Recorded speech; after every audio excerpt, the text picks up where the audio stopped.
Hello, I am Himadri Gangobadhyay, Chemistry faculty. Today's class we will discuss crystal field theory, and you know that it's a very important topic from the chapter of coordination compounds which is included in the class 12 syllabus. So let us start our chapter. Crystal field theory.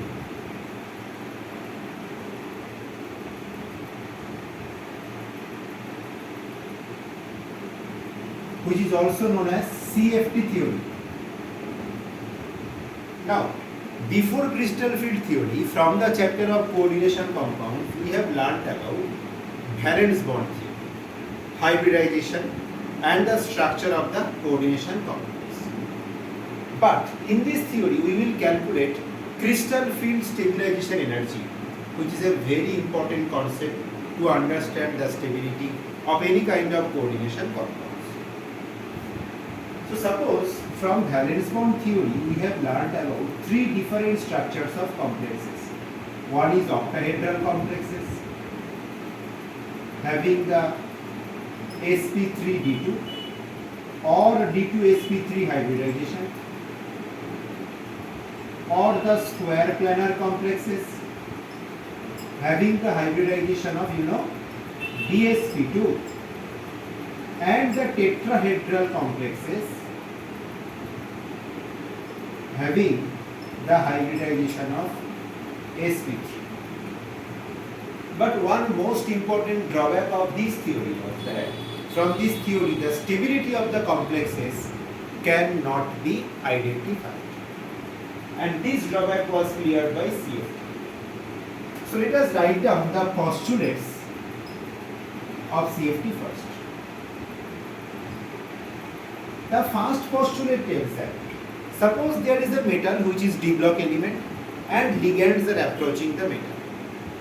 At the initial case, where there was no ligands, only metals were, and the d orbitals, and you know that in d subshell there are 5 d orbitals, and those 5 d orbitals having the equal energy and equal shape, and this state is called degenerate orbitals.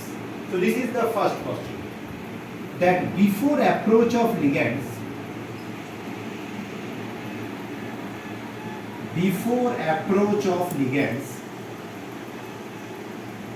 all 5 d orbitals of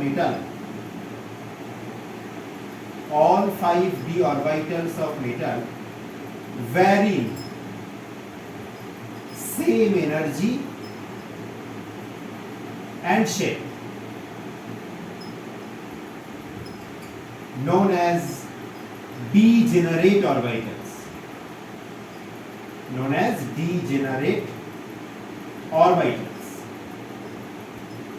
Because you know that in d subshell there are 5 orbitals. Suppose this is 3d subshell. One orbital is called dxy, another one is known as dyz, another one is known as dzx, another one is known as dx square minus y square, and the fifth one is called dz square. So these 5 orbitals were in equal energy and in equal shape, called degenerate orbitals, and there are electrons in it. So in the second case, when ligand will start to approach, what will happen? The electrons of ligand and the electrons present in these orbitals will start to repel each other, and the degeneracy will be lost.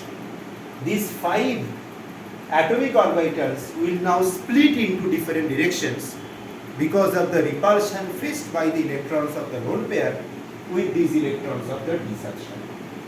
Now come the second postulate, that is during approach of ligands,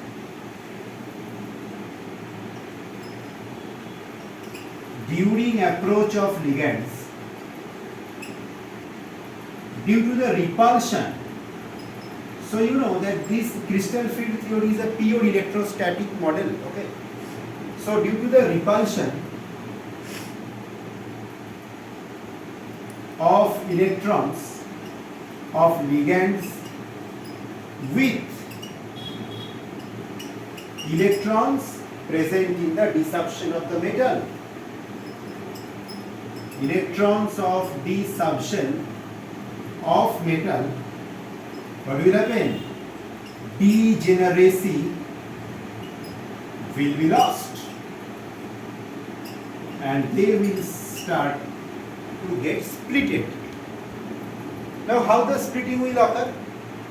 From 11 atomic structure we know that dxy, it looks like that, where this is the x and this is the y axis. dyz, that also looks like that, only difference is this is y axis and this is z axis. dzx, that also looks like same, alike structure, this is z axis, this is x axis. dx square minus y square, that looks like that, that is on the axis, this is x and this is y axis. And the dz square, baby Sudar geometry like that, this is z axis. If you go through the structure of these 5 orbitals, the first 3 structure are more or less the same. In between the axis structure or non-axial geometry, and the last of them, the lobes are on the orbital, they are called the axial geometry. So during splitting, these 3 friends will be split in a same way because they are completely same in terms of the structure, you know. And these 2 friends will split in a different way. So the splitting occurs, and after splitting, these 5 degenerate orbitals, suppose this is 3D, now they will be split in 2 different lobbies. One lobby contains these 3 orbitals, that is dxy, dyz, dzx. Another lobby is called dx square minus y square and dz square orbitals. So they will be split. These 3 is called T2G, triply degenerate orbitals, because they are in 3 means triple. This is called T2G set. And the last 2, that is called EG set. EG means evenly degenerate orbitals, because 2 are even number. Now the energy difference between T2G and DG is called crystal field splitting energy, CFSE.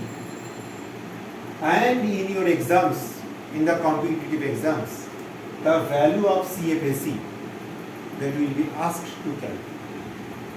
So these are the proposals of crystal field theory. Now we will apply these proposals for the octahedral geometrical structures. Okay. So our class will be limited up to the application for the octahedral crystals, octahedral complexes having the hybridization sp3d2 when there will be weak ligands, and d2sp3 when there will be the stronger ligands. So octahedral is looks like that. There is a square present at the base, 4 ligands like this, here and here, and the bond angle will be 90 degree, you know. So octahedral contains axial geometry.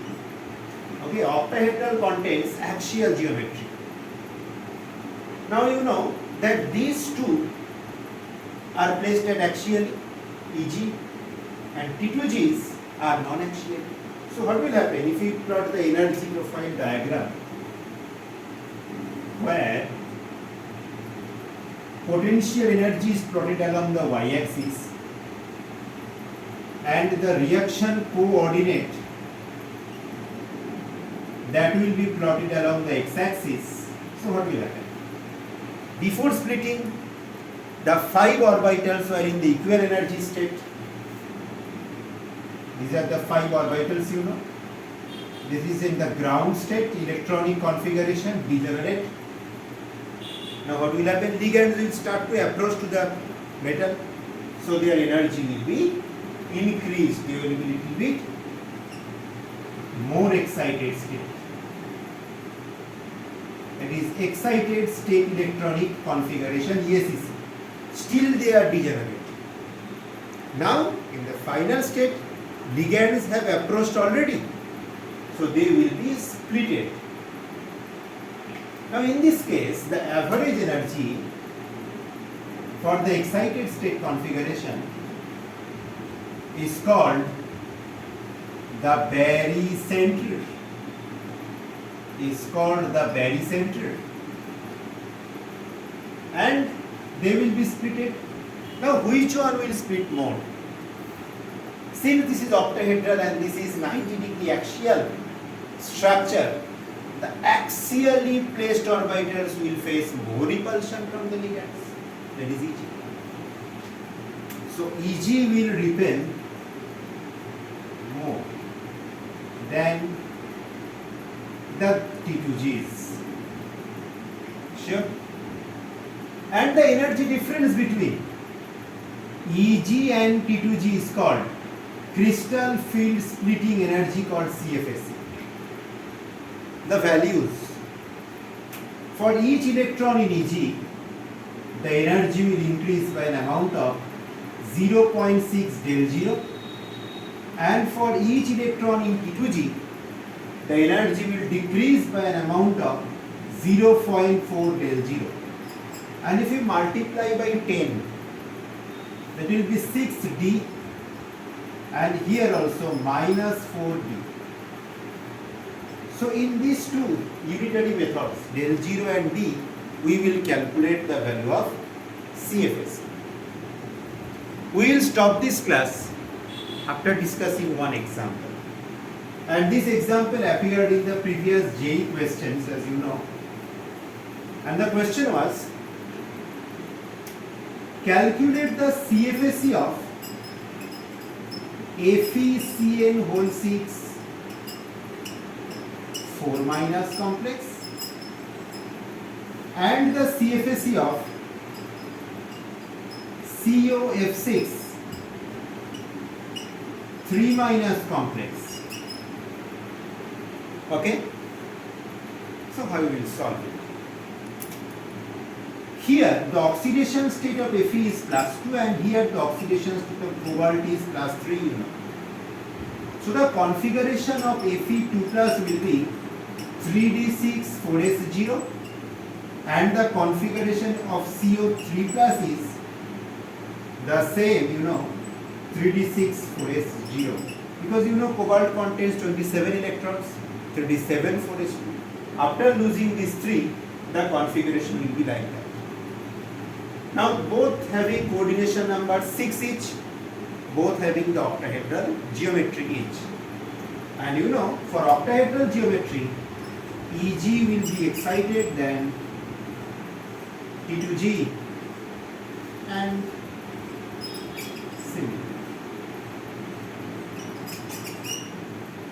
Now here is a strong ligand having the less pairing energy, easy pairing, you know.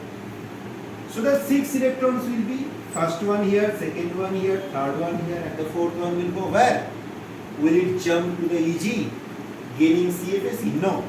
Since this is a stronger ligand having less pairing energy, we will pair like that.